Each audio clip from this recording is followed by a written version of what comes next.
안녕하세요. 오늘도 사연살롱을 찾아주셔서 감사합니다. 저는 50대의 여성이에요.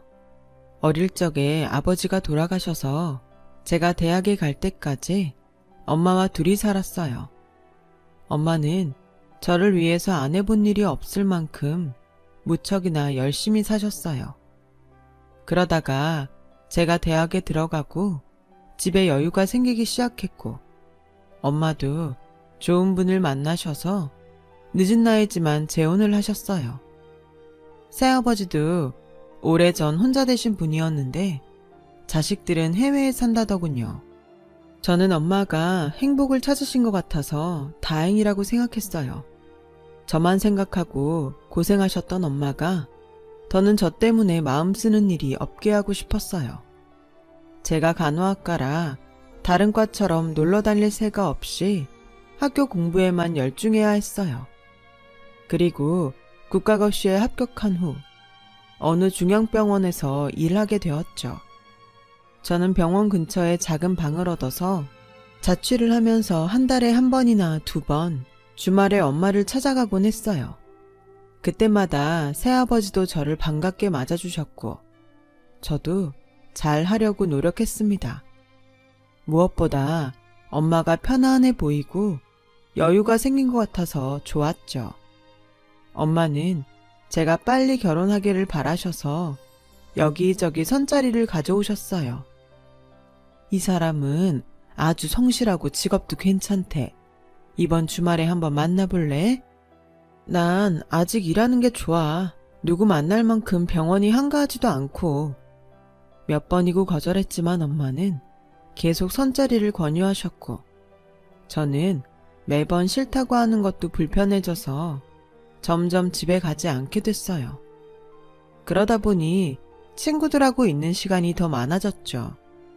같이 모임을 만들어서 영화도 보러 다니고 여행도 다녔어요. 그 모임에 있는 친구의 소개로 남자를 만나게 됐어요. 집에서 선을 보라며 마련한 자리는 그렇게 싫더니 친구가 그냥 가볍게 만나보라는 건 부담이 없어서 그런지 편한 마음으로 자리에 나가게 되더라고요. 남자는 대학원을 졸업하고 대학교 먹군대에 시간 강사로 나가고 있다고 했어요. 원래 4년제 인문계 대학을 가서 공부하는 게 꿈이었던 저는 지적인 인상을 풍기는 그 남자에게 마음이 끌렸어요.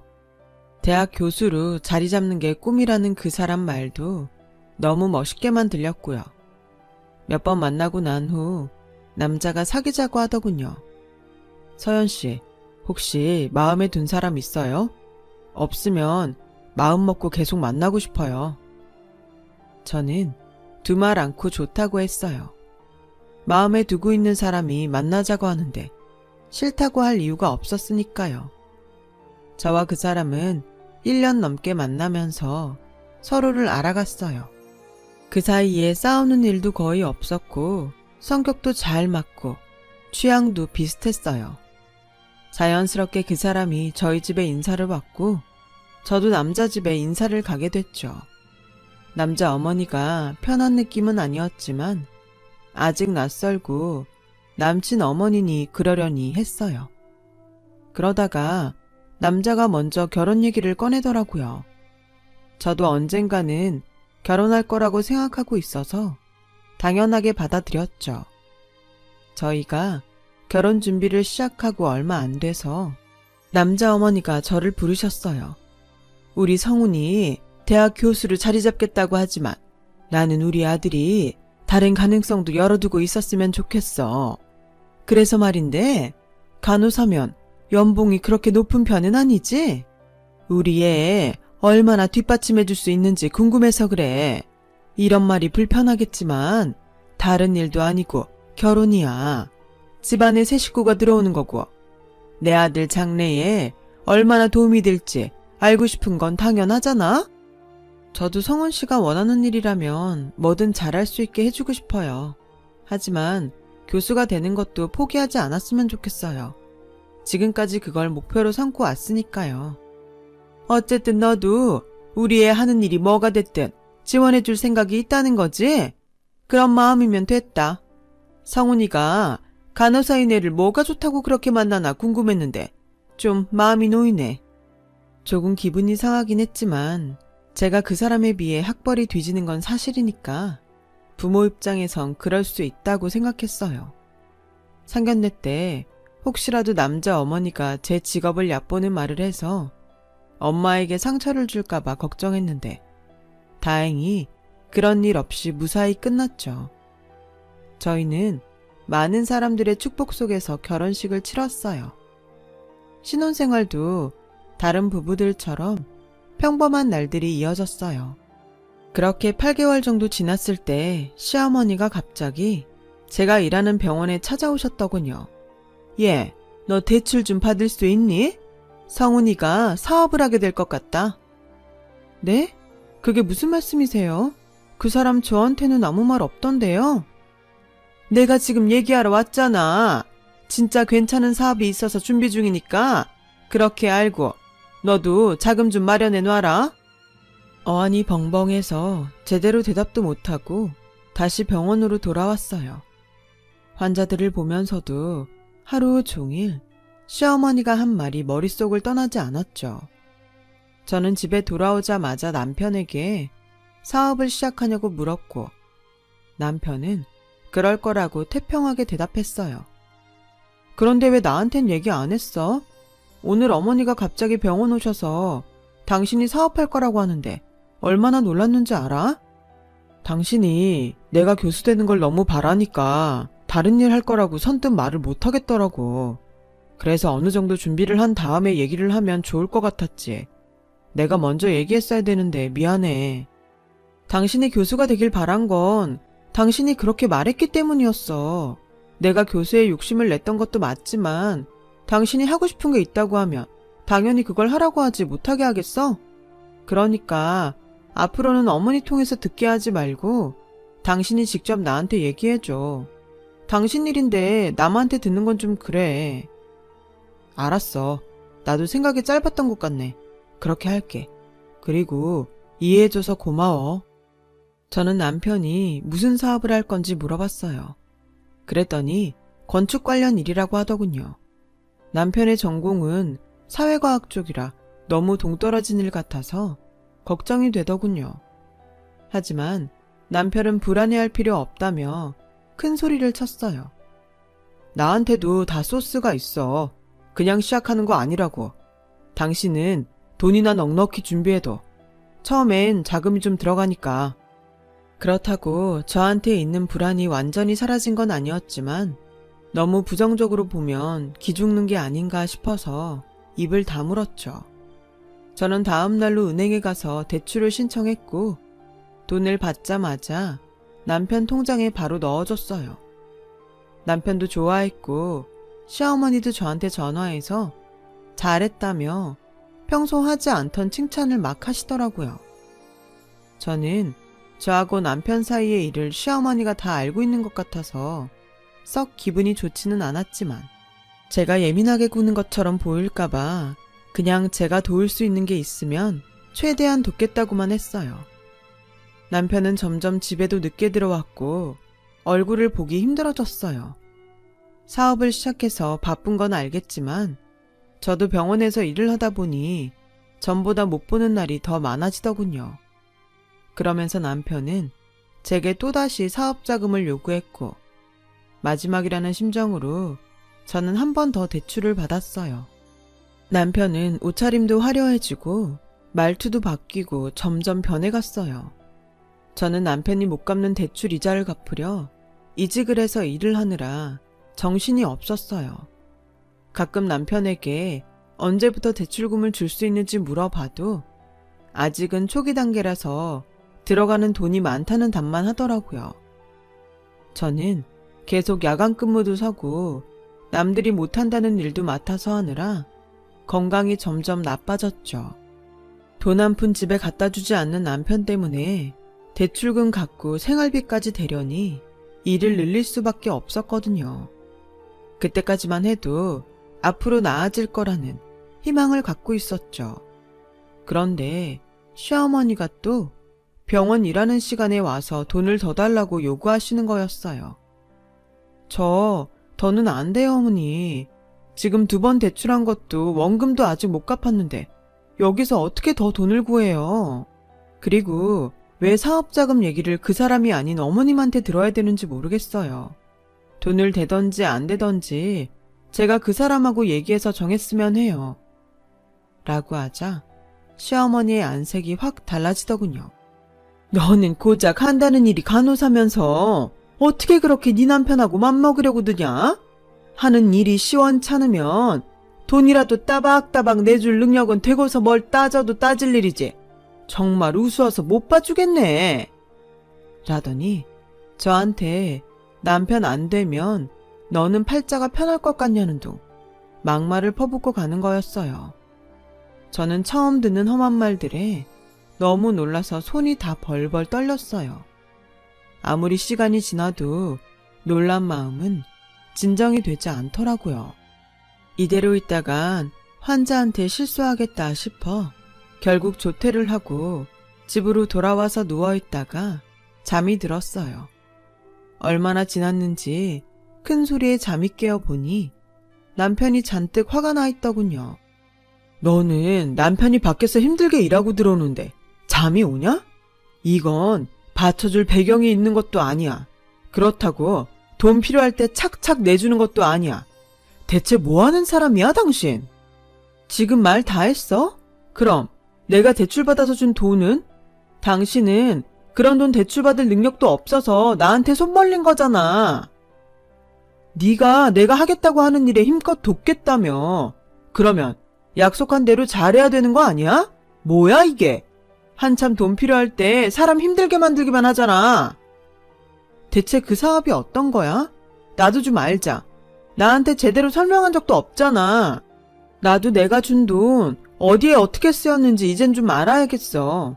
이건 뭘 하는지 보여주지도 않고 어머니하고만 쑥덕거리니 무슨 속인지 알 수가 있어야지. 지금 내가 엄마하고 얘기하는 것까지 감시하겠다는 거야? 와, 당신 그렇게 안 봤는데 무서운 사람이었구나. 라며 적반하장으로 나오는데 정말 속이 터질 것 같았어요. 남편은 끝내 무슨 사업인지 얘기해주지 않았고 저와 싸우다 말고 집을 나가고 말았어요. 저는 남편이 혹시 돌아올까봐 계속 잠을 못 자고 기다렸지만 남편은 날이 밝고 제가 출근할 시간까지 오지 않더군요. 어쩔 수 없이 저는 남편 제일 친한 친구에게 전화를 걸었죠. 남편이 부동산 투기를 한다는 사실을 알게 됐어요. 재수씨, 모르고 있었어요? 그 자식 지 엄마가 자꾸 바람 넣어서 부동산 쪽으로 완전 빠진 것 같던데요. 땡땡동에 사무실이 있다고 들었는데 그쪽에 한번 찾아가 보세요. 저는 너무 기가 막혀서 말도 안 나왔어요. 건축 관련이라는 건 오래된 건물을 사서 리모델링을 해서 다시 파는 걸 그렇게 말한 거였더라고요. 거기에 땅 투기에도 손을 댔다는데 그런 걸 어떻게 한마디도 하지 않을 수가 있는지 배신감이 들었어요. 제가 반대할까봐 그랬다고 해도 제가 준 돈이 어떻게 쓰이는지 전혀 몰랐다는 게 너무 분하고 화가 나더군요. 너무 믿었던 거죠. 병원 근무가 끝나자마자 정신없이 택시를 타고 남편 사무실이 있다는 곳으로 갔어요. 막상 사무실 앞에 도착하니 들어갈 용기가 나지 않아 망설이고 있는데 얼마 지나지 않아서 남편이 밖으로 나오는데 혼자가 아니었어요. 보기에도 세련되고 돈 많아 보이는 여자가 남편 옆에 있었어요. 두 사람은 고급 외제 승용차를 타고서 어디론가 가더군요. 저는 다시 택시를 타고 두 사람을 쫓아갔어요. 도착한 곳은 고급 레스토랑이었는데 시부모님과 시댁 식구가 있더군요. 보니까 잘 모르는 시댁 친척분 생일 잔치더라고요. 저는 바로 그 자리에 쳐들어가서 남편을 찾았죠. 그랬더니 오히려 절 이상한 사람 취급하는 거였어요. 당신이 여기가 어디라고 와? 여기가 얼마나 격식 있는 자리인데.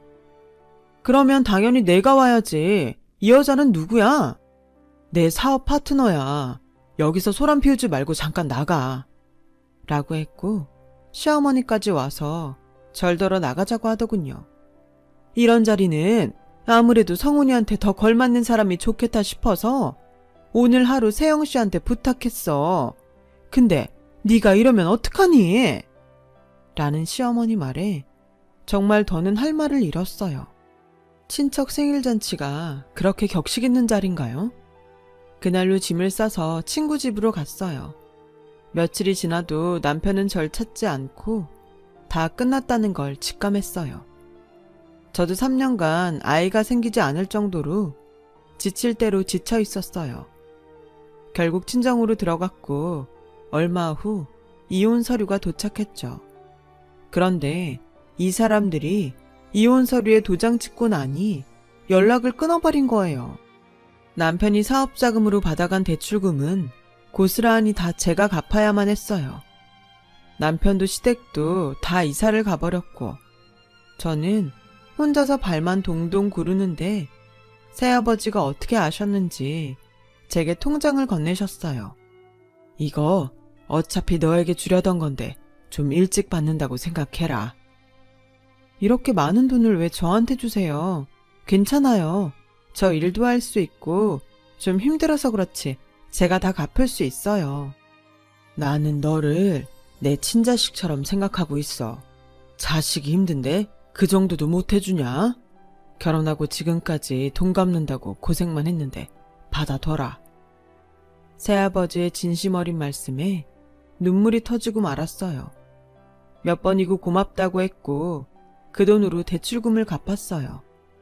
그러고 나니 일을 무리해서 하지 않아도 되니 확실히 몸이 좀 나아지더라고요. 병원도 다시 중앙병원으로 옮겨서 일도 많이 줄었고요. 한 2년 정도를 그렇게 지냈는데 새아버지가 사업체 한 군데를 인수했다며 저에게 같이 해보면 어떠냐고 하시더군요. 새아버지와 같이 살면서 아버지가 좀 풍족하신가 보다 했는데 투자도 하고 작은 기업체도 몇 개 갖고 계시더라고요. 제가 생각했던 것보다 부자의 능력 있는 분이셨어요. 새로운 회사는 병원에서 쓰는 용품들을 만드는 회사였는데요. 제 간호사 경험을 살려서 더 좋은 제품을 만들고 싶다는 거였어요. 처음에는 많이 망설였지만 제가 경영을 하는 것도 아니고 제 노하우를 살릴 수 있는 일인 것 같아서 하기로 했어요. 또 일을 잘해서 새아버지한테 은혜를 갚고 싶기도 했고요. 처음에는 실수도 있고 힘든 일도 많았지만 현장에서 어떤 용품을 쓸 때 어떤 점이 좋고 불편한지 자세히 검토를 하니 점차 나아졌어요. 익숙해지니 제품의 어떤 부분이 잘못됐는지도 금방 알 수 있었죠. 자신감이 생기니 전보다 더 많은 의견을 낼 수 있게 되더군요. 저는 점점 제품을 만드는 데에 더 많은 관여를 하게 되었어요. 제가 함께한 제품에 대한 만족도가 높자 회사에서도 저와 일하는 걸 더 좋아하더라고요. 무엇보다 새아버지한테 도움이 되는 게 뿌듯했어요. 빚을 갚는다는 기분이 들었거든요. 저도 제가 회사 업무에 능력이 있는 줄 몰랐는데 하면 할수록 그 능력이 개발되는 것 같더라고요. 새아버지는 처음부터 제가 임원을 맡기를 바라셨지만 제가 부족한 걸 알았기에 평사원부터 시작해서 차곡차곡 올라갔죠. 처음에는 저에게 편견을 갖고 대하는 사원들도 있었지만 열심히 뛰고 배우며 일을 하나씩 처리해 나가는 걸 보고는 점점 저를 인정해 주더라고요. 그렇게 저는 대리에서 팀장이 되고 차장이 됐고 몇 년이 더 지난 후에는 사장님 바로 밑에 상무까지 올라갔어요. 그때는 제 능력을 의심하는 사원이 한 명도 없을 만큼 열심히 했습니다. 모든 일을 완벽하게 처리하려고 최선을 다했어요. 그 사이 저희 회사는 의료용품 분야에서 탄탄한 입지를 다졌어요.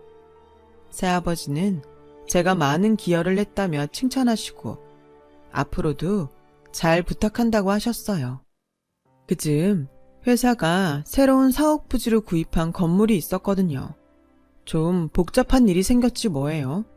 알고 보니 이 건물이 다른 사람들과도 계약이 되어 있더라고요. 당연히 계약을 해야 하는데 문제는 건물주가 연락이 안 되는 거였어요. 중개사가 건물주와 모자지간이라는 게 밝혀진 거예요. 완전히 당했다는 생각에 경찰에 신고를 하고 소송에 대비해서 변호사를 선임했어요. 저희 쪽에서 만반의 준비를 마치고 기다리고 있자 얼마 안 돼서 경찰에서 연락이 왔어요. 경찰서에 간 저는 상대방을 보고 정말 깜짝 놀랐어요. 문제의 건물주와 중개사는 전 남편과 시어머니였어요. 두 사람은 저를 보더니 얼굴에 화색이 돌더라고요. 당신이 그 회사 사람이었어? 그런 줄 알았으면 진작 연락을 할걸. 그럼 일이 이렇게까지 커지지 않았을 텐데. 그러게나 말이다. 예, 이건 무슨 오해가 있어서 생긴 일 같은데 우리가 몇 중 계약을 한 게 아니야. 일단 우리 얘기를 좀 들어줬으면 하는데 이렇게 덜컥 신고부터 하니 우리도 당황스럽다. 남편과 시어머니 말에 너무 울분이 나더라고요. 남편은 무작정 제 팔을 잡고 회사 윗사람들한테 말 좀 잘해줘. 기왕이면 혼자 오지 말고 사장님이나 대표랑 같이 왔으면 좋았잖아. 그럼 당신이 중간에서 오해도 풀고 얼마나 좋아. 오해는 무슨 오해입니까? 이미 변호사 선임해서 다 검토해 봤고요. 계약했다는 사람들도 다 만나서 당신들 사기친 거 확인 끝났어요. 그리고 제가 이 회사 윗선이라면 윗선이에요. 제가 여기 상무라고요. 라며 남편의 손을 뿌리치자 두 사람은 순간에 얼굴이 하얗게 질렸어요. 형사님, 저희 이 사람들 고소 그대로 진행할 겁니다. 절대 봐주지 않을 거니까 무조건 법대로 해주세요.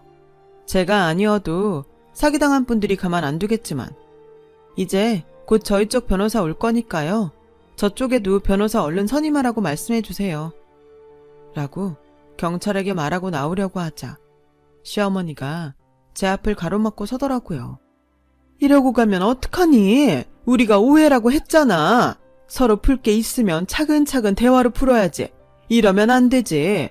그리고 고소라니, 변호사라니, 어떻게 그런 말을 아무렇지도 않게 하니? 그래도 네가 명색이 우리 집안 며느리로 몇 년이나 있었는데 이러면 안 되지. 정이라는 게 있는데. 제가 언제 그 집 며느리였어요. 등에 빨대 꼽혀서 피까지 쪽쪽 빨아먹힌 호구였죠. 당신은 무슨 그런 섭섭한 말을 해. 호구라니. 우리가 언제 당신을 그렇게 대했다고 그래? 누가 들으면 진짜 나를 쓰레기라고 생각하겠다. 쓰레기 맞잖아.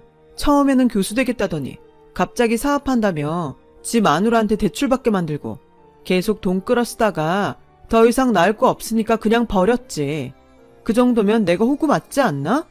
이혼하고 나서 대출금 안 주려고 번호 다 바꾸고 이사하고 잠수 탔었고 나는 이렇게 다시 보게 된 거 그때 일들 다 돌려받으라는 하늘의 계시로 알고 몽땅 다 고소할 테니까 그런 줄 알아. 라고 하자 경찰도 기가 막히다는 표정을 짓더라고요. 경찰서 안에 있던 사람들이 모두 전 남편과 시어머니를 흘끈거리며 봤어요. 그제서야 시어머니는 창피했는지 팔로 얼굴을 가렸고 남편은 뭐가 잘못됐는지도 모르고 방방 뛰더라고요. 뭘 몽땅 소송한다는 거야? 당신도 잘한 거 하나 없어. 그때 당신이 어땠는지 생각해봐.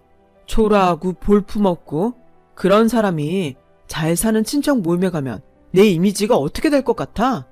그때 그 사람은 나한테 투자도 했었는데 어떻게든 잘 보여야지. 사업하는 사람 아내가 그런 것도 이해 못했으니 우리가 헤어진 건데 왜 이제 와서 다 내가 잘못한 것처럼 말해? 라는데 정말 기가 막혔어요. 저는 남편은 상대도 하지 않고 경찰한테 대고 형사님, 제가 이 집 식구들 싹 다 사기 결혼으로 고소하고 싶거든요. 이혼하고 10년 지났어도 고소 가능하죠? 그렇게 해주세요. 라고 하자 시어머니가 전 남편을 뜯어 말리며 지금 그런 말 할 때가 아니야. 왜 이렇게 눈치가 없어? 예, 아가. 지금 성훈이가 한 말은 잊어버려도 돼. 그냥 욱해서 한 말이야. 신경 쓰지 않아도 돼. 엄마 미쳤어? 이런 말을 듣고도 나보고 참으라고? 나보고 사기쳤다잖아. 내가 지한테 되게 잘못한 것처럼 말하잖아. 시어머니는 계속 전 남편한테 조용히 하라며 저한테 싹싹 빌더라고요. 예, 정말 미안했다. 그땐 우리가 생각이 짧았어. 그러니 이번 한 번만 봐주면 안 되겠니? 이렇게 부탁한다, 아가야. 할머니, 저 댁의 아가도 아니고 이건 봐줄 일도 아니에요. 이건 엄연히 범죄예요. 이 일 인정 안 하고 계속 버티면 예전에 저한테 했던 일들 하나하나 다 소송 걸 테니까 그렇게 아세요. 그렇게 저는 경찰서를 나왔고 뒤늦게 남편은 자기 실수를 깨달았는지 저한테 계속 연락을 하더라고요. 저는 받아주지 않았고 건물 사기부터 해결했어요. 사기 결혼권은 입증이 힘들고 오래전 일이라서 어렵다는 건 알고 있었어요. 그냥 소송을 걸어본 것만으로도 뭔가 후련해지더군요. 결국 시어머니와 전 남편은 저와 저희 식구에게 머리를 조아리며 사과했어요. 법대로 처벌도 받았고요. 두 사람은 나란히 징역 1년을 구형받았고 집행유예도 되지 않았어요. 워낙 많은 사람이 당했고 죄질이 나빴기 때문이라더군요. 나중에 들리는 얘기로는 집안 재산도 다 말아먹고 교도소에서 나와서는 아무한테도 알리지 않고 어디로 갔다더군요. 저는 그 후로 뒤늦게 좋은 사람을 만나서 결혼식을 올리고 행복하게 살고 있어요. 친구처럼 인생의 동반자로 평생을 함께하기로 했죠. 새아버지와 엄마도 건강히 잘 지내고 계시고요. 이렇게 돌아보니 삶에는 인과응보라는 게 있더라고요. 저도 잊지 않고 좋은 일 많이 하면서 좋은 사람들과 행복하게 살고 싶습니다. 제 얘기는 여기까지입니다. 들어주신 분들 모두 감사드리고 행복하고 좋은 일만 있기를 매일 기원할게요. 오늘도 좋은 시간 보내세요. 여러분, 사연 댓글에 응원과 현명한 조언 부탁드려요. 좋아요와 구독은 저에게 큰 힘이 됩니다. 오늘도 좋은 일 가득하세요.